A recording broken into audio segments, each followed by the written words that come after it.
Hello, and welcome to the Daily Almanac for October 3rd. So, let's get started. First day in history! On this day in history, October 3rd, 1863, during the Civil War, President Abraham Lincoln declared the last Thursday in November as Thanksgiving Day. Thanksgiving was first celebrated by the settlers at Plymouth in Massachusetts colony in 1621. Presidents Washington and Madison each issued a Thanksgiving proclamation once during their presidency, but it was not until 1863 that the holiday was established as a national annual event. Also, on this day in 1941, the first aerosol can used in a commercial application was patented.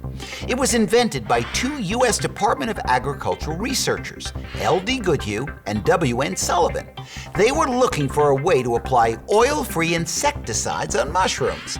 They mixed an insecticide with a gas in a liquid form in a steel container. The mixture was under pressure, so it could be sprayed on the mushrooms. And on this day in 1955, a long-running children's television program, Captain Kangaroo, first appeaed on CBS. One of the characters who joined the program in 1976 was Slim Goodbody.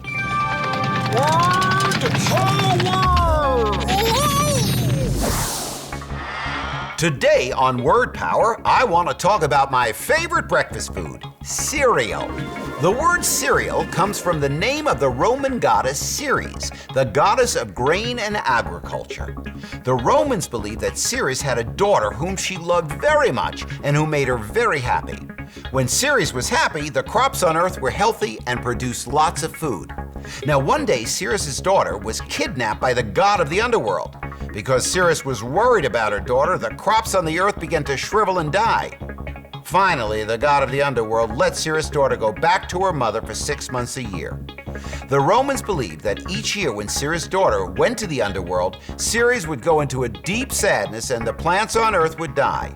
Now we know this time as winter. Ooh, extremes.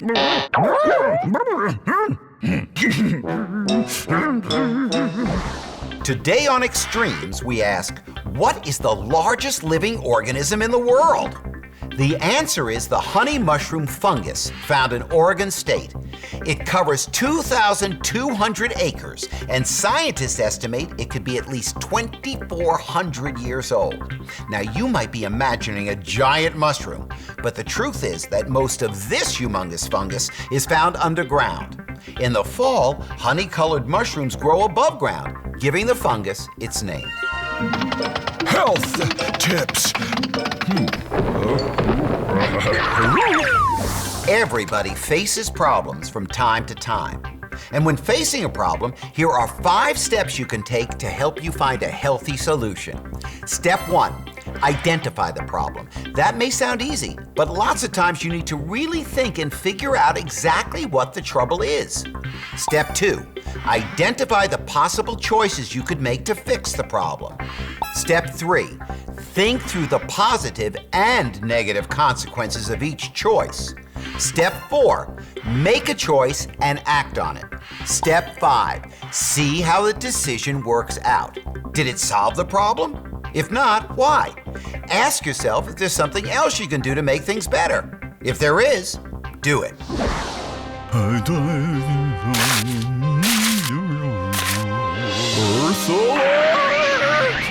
Have you ever heard of Easter Island? Well, Easter Island is an island in the South Pacific that was once covered with trees and was the home to many animals.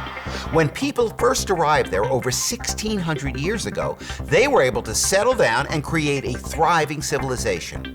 But as the years passed, their population grew and grew until there was not enough food and resources to go around. Eventually, all of the trees on the island were cut down, and the people began to fight for the remaining food in order to stay alive. Today, all that remains on Easter Island are the giant stone statues that were carved during the height of their civilization. Now, the lesson we can learn from the Easter Islands is that it makes sense to conserve our resources so that there is always going to be enough for everyone. Well, that's all the time we have left today for Daily Almanac. Thanks for stopping by, and I hope to see you tomorrow.